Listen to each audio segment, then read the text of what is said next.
my dear children, welcome back. Company form of organisation हमने start किया था. Basic features, advantages and limitations we have already discussed. Now I will tell you certain names of the companies that might be known to you also.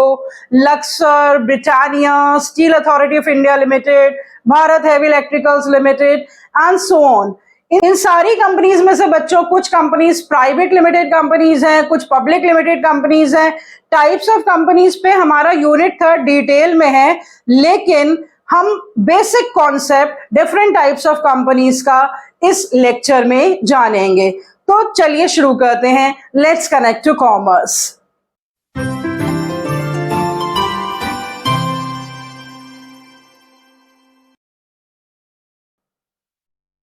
बच्चों companies जो हैं वो 3 तरह की होती हैं जो हमारे सिलेबस में है. Private company, public company and one person company. इनकी सिर्फ डेफिनेशंस हमें याद करनी है अकॉर्डिंग टू द सिलेबस, और इन पे डिफरेंसेस पूछे जा सकते हैं. बस इससे ज्यादा आप पे कोई क्वेश्चन नहीं आएगा. डिटेल में टाइप्स ऑफ कंपनीज हम बाद में करेंगे इन यूनिट 3. डेफिनेशन देख लेते हैं बच्चों. अ private company is a company विच, यहाँ पे ये 3 पॉइंट्स में इसकी डेफिनेशन है, has minimum 2 members and maximum 200 members.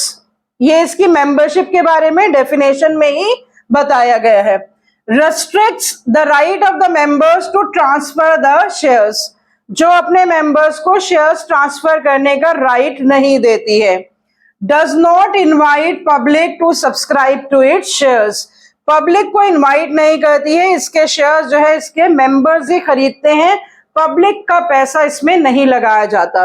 तो सिंपल डेफिनेशन है in 3 points. A company which has minimum 2 members, which restricts the right of the member to transfer the shares and which does not invite the public to subscribe to its shares is called a private company. इसी पर base जो है वो public company की definition है, इन्हीं 3 points को, जिसको हम कंपैरिजन में भी ले सकते हैं. A company which has minimum 7 members and maximum no limit, which has no restriction on the transfer of the shares and which does not prohibit public to subscribe to its securities. तो इस तरह से ये definition है public company की. तो इसी definition को हम डिफरेंसेस में भी यूज कर सकते हैं कि प्राइवेट कंपनी में मिनिमम 2 और मैक्सिमम 200 लोग चाहिए, पब्लिक कंपनी में मिनिमम 7 और मैक्सिमम इसमें कोई लिमिट नहीं है. प्राइवेट कंपनी रेस्ट्रिक्ट करती है the right to transfer the shares, लेकिन पब्लिक कंपनी कुछ रेस्ट्रिक्ट नहीं करती है अपने मेंबर्स को to transfer the shares. Private company में पब्लिक का पैसा नहीं लगाया जाता है. They do not invite the public to subscribe to the shares and they invite public to subscribe to the shares.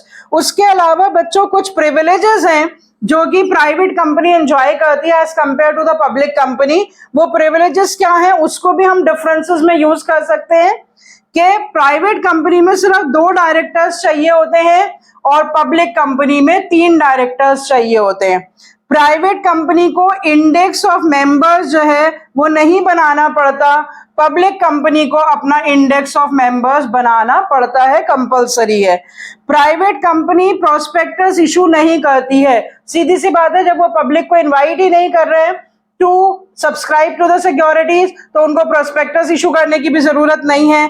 लेकिन पब्लिक कंपनी जो है वो प्रोस्पेक्टस इशू करती है, उनके लिए कंपलसरी है. Private company can allot the shares without receiving minimum subscription. ये सारी टर्म्स जो है ना, जब अभी हम फॉर्मेशन ऑफ अ कंपनी करेंगे उसमें और डिटेल में पढ़ेंगे कि एक वर्ड होता है minimum subscription, minimum amount that has to be collected before actually allotting the shares. तो यहाँ पर वो पैसा कंपलसरी है पब्लिक कंपनी के लिए to collect before allotting the shares, लेकिन ऐसा प्राइवेट कंपनी के लिए कंपलसरी नहीं है. तो ये सिंपल डेफिनेशन आप याद कर लीजिए प्राइवेट कंपनी और पब्लिक कंपनी की, और इसी डेफिनेशन और प्रिविलेजेस से आप डिस्टिंग्विश कर सकते हैं प्राइवेट कंपनी और पब्लिक कंपनी में. अब आ जाते हैं एक नए कॉन्सेप्ट पे, that is a 1 person company.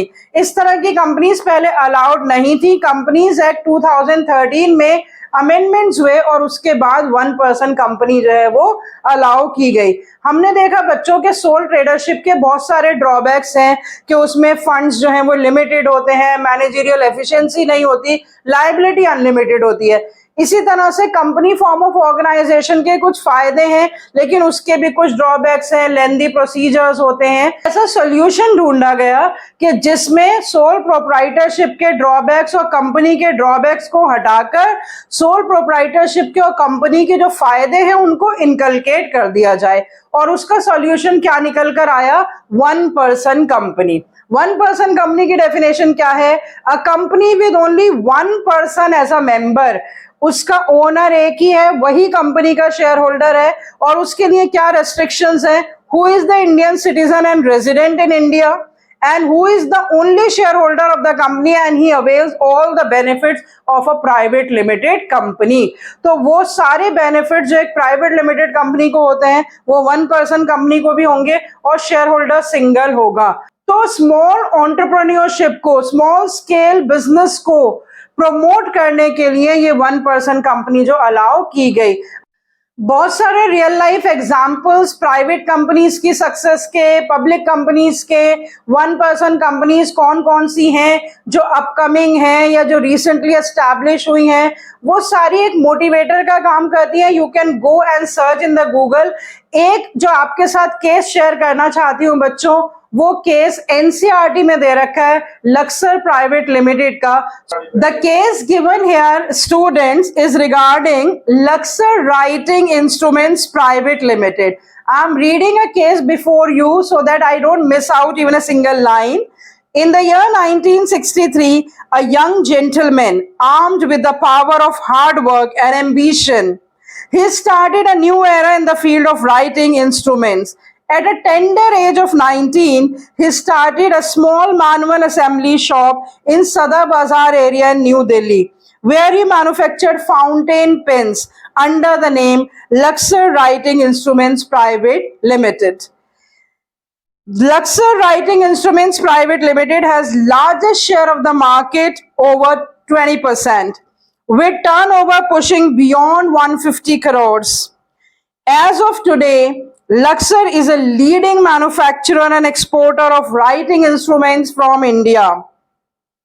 It is currently exporting over 15% of the output, and it has 4 manufacturing facilities in New Delhi and 3 at Mumbai. It employs around 600 people। और ये तो थोड़ी पहले की दे रखी है केस स्टडी, डेफिनेटली अब तो ज्यादा एम्प्लॉयमेंट है यहाँ पर। It is a leader in most segments of the market, manufacturing and distributing wide variety of pens for various applications and needs। और अभी अभी बच्चों मैंने रिसेंटली सर्च किया था तो मैंने देखा कि Virat Kohli is now the brand ambassador of Laksar private limited. तो इस तरह की जब हम केस स्टडीज पढ़ते हैं बच्चों, तो आई होप कि हम सबको मोटिवेशन मिलता है कि किस तरह से किसी छोटे सी जगह से, किसी छोटे से बिजनेस आइडिया के साथ कितना बड़ा बहुत कुछ अचीव किया जा सकता है। तो आप में से ही कोई कल वन पर्सन कंपनी का चेयरपर्सन हो सकता है, कोई प्राइवेट लिमिटेड कंपनी फॉर्म कर सकता है, और वो आगे बढ़कर पब्लिक लिमिटेड कंपनी भी बन सकती है।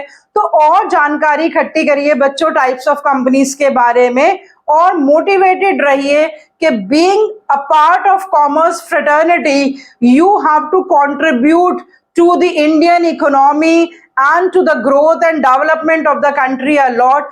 But this is possible only when you are gaining more and more informations, not only the bookish knowledge, but going beyond the books and developing the love for learning. So I hope with this I have introduced you the company form of organization. I have made you clear its advantages, limitations, and I have made you clear also various types of companies that are prevalent in our country or outside the country. So that chapter company form of business organization is over. We are left with one very small topic, HUF, that we shall be doing next time, along with a comparison of various forms of business organization. Till then, goodbye, stay connected, see you next time. Stay healthy and motivated.